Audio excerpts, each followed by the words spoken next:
Olá, amigos! Sejam bem-vindos a mais um vídeo do meu canal. Eu sou Lucas Knipe. Vamos falar de Alexei Popyrin, que pela primeira vez em sua carreira vai às oitavas de final de Roland Garros ao vencer o tenista português Nuno Borges por 3-0. Apesar dos 3-0, um jogo longo, mais de 3 horas de duração, 2 sets que são definidos em tie-breaks bem dramáticos, mas é o australiano que acaba levando a melhor. E assim, né, ele que sabe do desafio que vai ter que defender 1000 pontos lá em Montreal, e o ano que não era positivo, acaba tendo agora uma boa surpresa, porque o chaveamento dele ficou mais acessível. Não quer dizer que era uma moleza, que era fácil, entende? Né? O Tabilo é um tenista que, por exemplo, ganhou do Djokovic, né? Ele tem muito talento e qualidade, não é um cara que pode subestimar no saibro. E a verdade é que ele não é o cara mais confiável de saibro, o Popyrin, né? Apesar de ter ele momentos bons do saibro, ganhou um título em UMAG, né? E nesse título ele ganhou alguns jogos muito bacanas e tudo isso, né? Ele é um tenista que, assim, é muito instável e é muito refém do nível de confiança que ele tá. Mas ele parece, assim, jogar um tênis bastante interessante até agora, porque não perdeu sets em Roland Garros até o momento.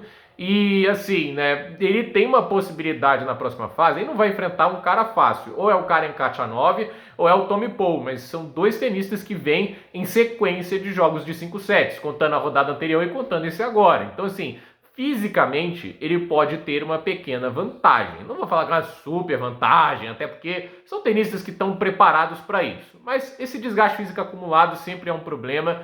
E assim, aquele negócio, né? O Tommy Paul e o Khachanov sentem o desgaste físico. Ele tem uma queda de nível e eles podem abrir brecha. Não é tipo, sei lá, o Nadal jogou 5 horas com o Verdasco, estava pronto para jogar mais 5 contra o Nadal, o Djokovic, o Federer, entende? Igual o Djokovic, né? Muita gente fala daquela final contra o Nadal, as pessoas não se lembram que nas semifinais ele teve que jogar 5 horas contra o Murray. Então, assim, é aquele negócio, esses caras são tão alienígenas fisicamente falando que não podem ser usados como referência, né?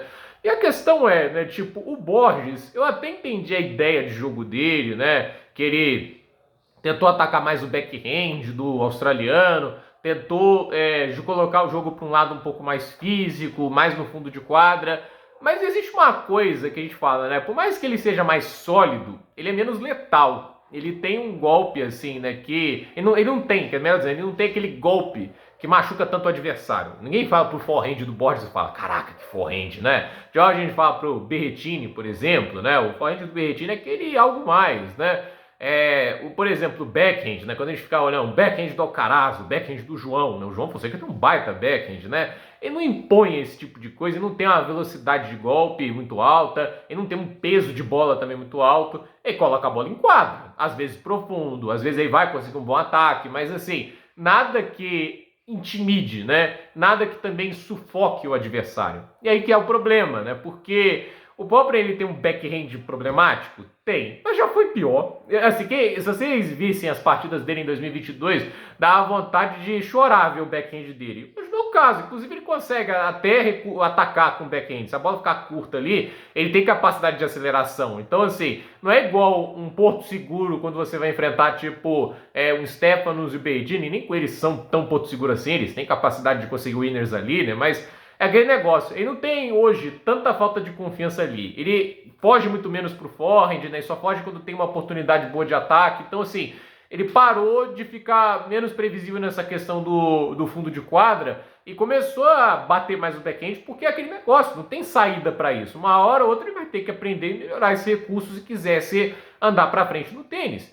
E assim, não adiantou isso pro Borges. O Borges ali, ele conseguiu levar mais dano quando variava mais, ou quando era mais incisivo no ataque, independente se era o forehand ou o backhand, né? Porque assim, é óbvia a ideia que ele tá fugindo do forehand do australiano, porque é um golpe muito mais rápido, é muito mais potente, né? Ele causa muito mais dano ali. Mas a questão é, ele, ao meu ver, pagou caro pelo fato de tentar só ficar muito num lado, e aí ficava muito previsível, porque tem um momento aí ou outro que ele vai fazer o quê? Que ele vai jogar a bola na paralela, sem precisar jogar um winner, mas colocando uma bola mais alta, com mais spin. Aí o Borges tinha que tomar uma decisão. Ou ele ia pro backhand na paralela, que é uma bola muito difícil de fazer, né? Tem gente que faz parecer fácil, como é o caso do Djokovic, o próprio João e o Alcaraz, eles fazem isso bem, né? Mas não é o caso do Borges, né? Essas bolas são difíceis, né? Fazer bolas na paralela. É só olhar pelo fato de que, assim, tem gente no top 10 que tem dificuldade de fazer isso com naturalidade. O Fritz não faz um backhand na paralela com tranquilidade. Ele faz bem um backhand cruzado,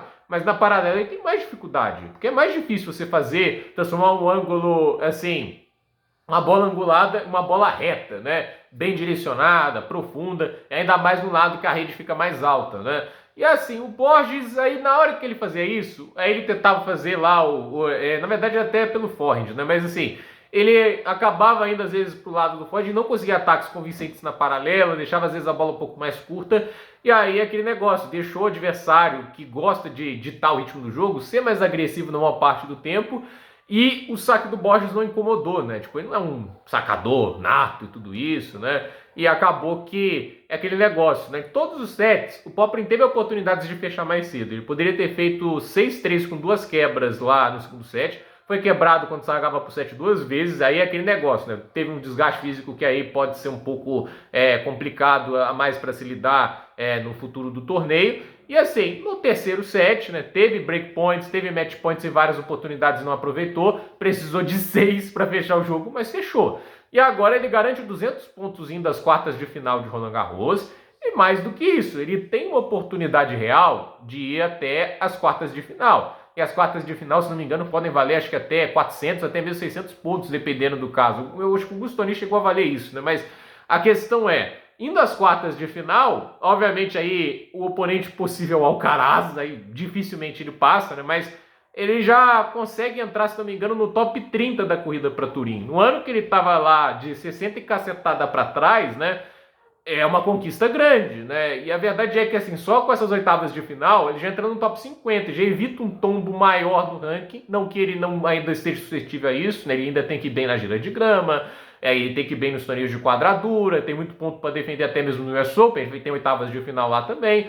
Mas a questão é, ele cria um ambiente em que ele consegue mais pontos nessa temporada e protege ele de uma queda maior caso ele não consiga defender o título lá em Montreal. E vamos ser sérios, vai ser bem mais difícil, até porque não tem uma Olimpíada ali tirando muitos dos nomes principais do torneio como aconteceu lá. Não que isso tire mérito do título dele, até porque, vamos lembrar, ele só ganhou de top 20 da segunda rodada para frente, né? O Shelton, Dimitrov, Urkats, o Korda e o Rublev na decisão, né? Então, a questão é, ele tá fazendo ali um bom torneio, aproveitando de uma chave que ficou obviamente mais acessível, não é a chave mais difícil do mundo, Nishioka, Tabilo e Nuno Borges, mas é aquele negócio, não dá para subestimar, não são tenistas bobos, são tenistas que têm também suas qualidades. Nuno Borges acabou de ganhar do Ruud, então a questão é, ele aproveitou sua chance. Vamos ver se ele aproveita agora, tendo uma pedreira, seja o Tommy Paul, seja o Karen Khachanov. Cansados? Sem dúvida, eles vão estar mais. Porém, em nível técnico, esses caras são bem superiores a esses oponentes anteriores e tem muito mais recursos no fundo de quadra para incomodar o australiano do que teve. Mas aí é aquele negócio,